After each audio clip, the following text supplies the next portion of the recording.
Magandang gabi po sa ating lahat. Kumusta pong bawat isa?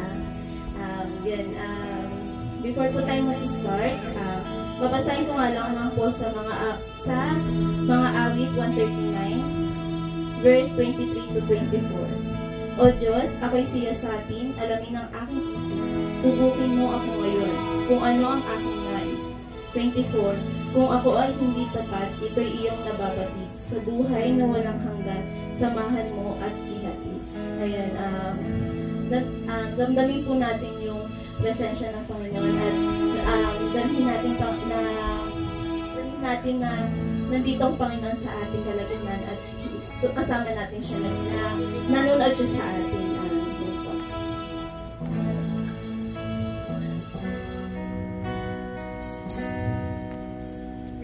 Sa ating mo, Jesus, ang puso ko sa kasalanan nagawa laban sa'yo. Magtatapat, sumasamo, dumudulog sa harap ng banal mong trono. Siyasatin mo, Jesus, ang puso ko sa kasalanan nagawa laban sa'yo. Magtatapat, sumasamo, dumudulog sa harap ng banal mong trono. Lumalapit, di magkarapat-dapat sa kabanalan mo. Biyaya at gawaan, napatawalan sa'yo ay nakamtan ko, o aking Jesus.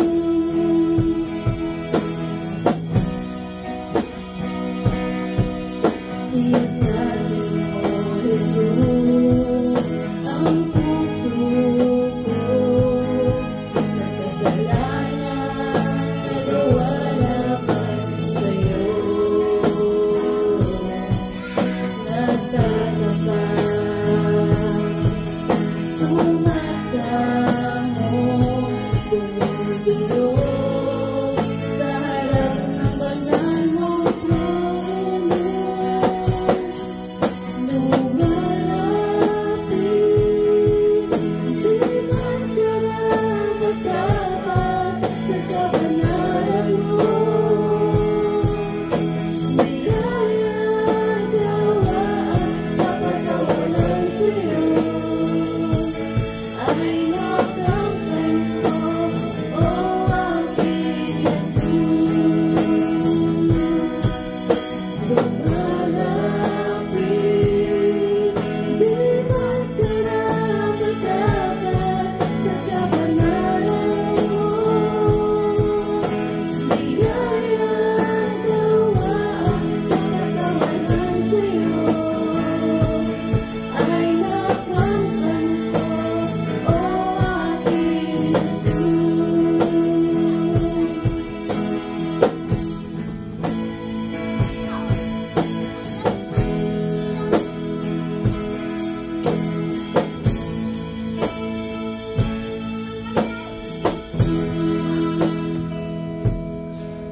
Yes, Father God, maraming salamat po, Panginoon, sa gabing ito, Panginoon, na magiging nagkasama-sama kami, Panginoon. Salamat, Panginoon, sa kalakasan na patuloy niyo nga pong pinaparamdam po sa amin. Sa kabila ng mga pagod na nararamdaman namin, Panginoon, salamat. Salamat, Panginoon, sa kalakasan nito. Lord God, sa gabing ito, nawa na pangiti ka namin, Panginoon. Nawa, Panginoon, napapulihan ka namin ng buong puso, Panginoon. Lord God, samahan niyo nga po ang bawat isa, Lord God, gayon din sa mensahe, Panginoon, ngayong gabi, Lord God, naway tago mo nga po ang inyong likas at hindi ko lang, Panginoon, upang ikaw po makita hindi ng aking karamihan, Father God. Nailig lang sa inyo nga po ang aking bibig, Panginoon, upang yung katotohanan lamang po ang marinig nila, Lord God. Lord God, salamat Panginoon, salamat Lord God na sa matatapos na gawain Lord God. Alam po Panginoon na ikaw po yung nadakila namin Father God. Lord God, ito nga lang po ang aking samadalangin sa tamang pangalan niyo nga lang po Jesus. Amen. Ayan. Basahin po natin sa mga awit 145 verse 1 to 4. Ang kadakilaan ng Diyos, go at hari, aking ihahayag. Di ko titigilan magpakailanman. Ang magpasalamat, aking pupurihin, pasasalamatan siya araw-araw. Di ako titigil ng magpasasalamat magpakailanman. 3. Dakila, kayawe, at karapat-dapat na ika'y purihin. Kadakilaan mo'y tunay na mahirap namin ginawain. Sa alingang lahi ang iyong ginawa ay papupurihan, ihahayag nila ang mga gawa mong makapangyarihan. Ayan, ibigay po natin yung lahat ng lakas natin, ibuhos natin yung karapat-dapat na pagpapuri sa Panginoon. Ayan, katin po natin ang Jesus dakila ka.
ang kanta natin, damhin natin ang presensya ng Panginoon. Damhin natin na napapangiti natin siya.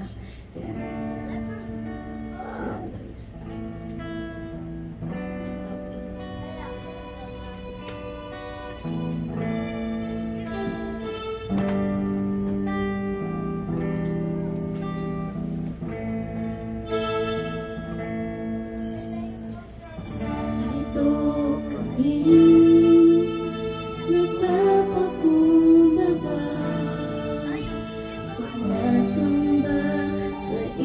Isang Diyos, hinahanap namin kaligtasan iyong mukha, sumasamo sa iyong pagkilos, tahimik na hain tanging dalangin, kami katapuin. Iparanas mo sa amin ang iyong kapangyarihan. Iparanas mo sa amin ang iyong kalwalhatian.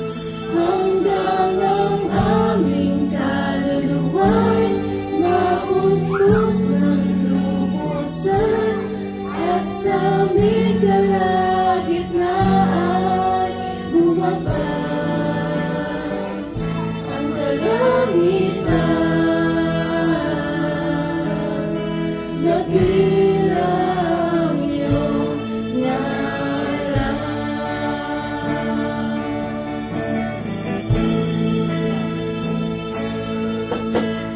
Narito kami, magpapakumbaba, sumasamba sa isang Diyos.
hanggang ang aming kaluluwa'y mapuspos ng lubusan at sa aming kalagitnaan bumaba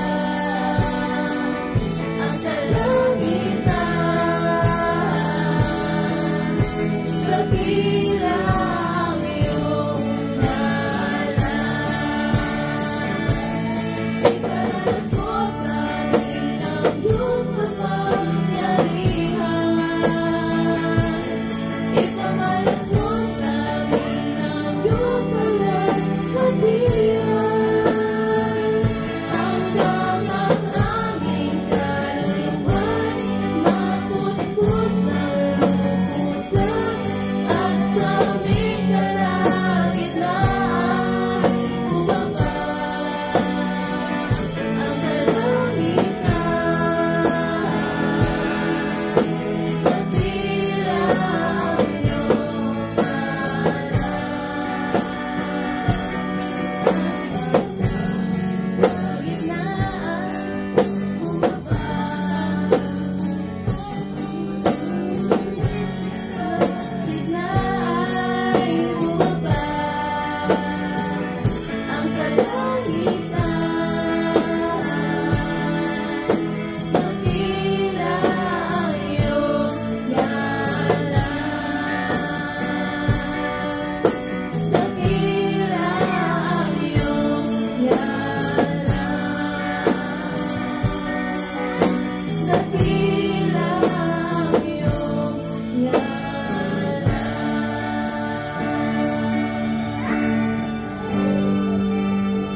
Salamat po Panginoon. Salamat Panginoon sa pag-worship namin Panginoon. Salamat Panginoon na napasaya ka namin Panginoon.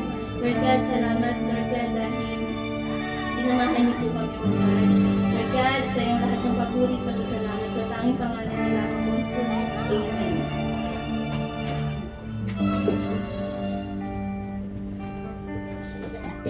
Lord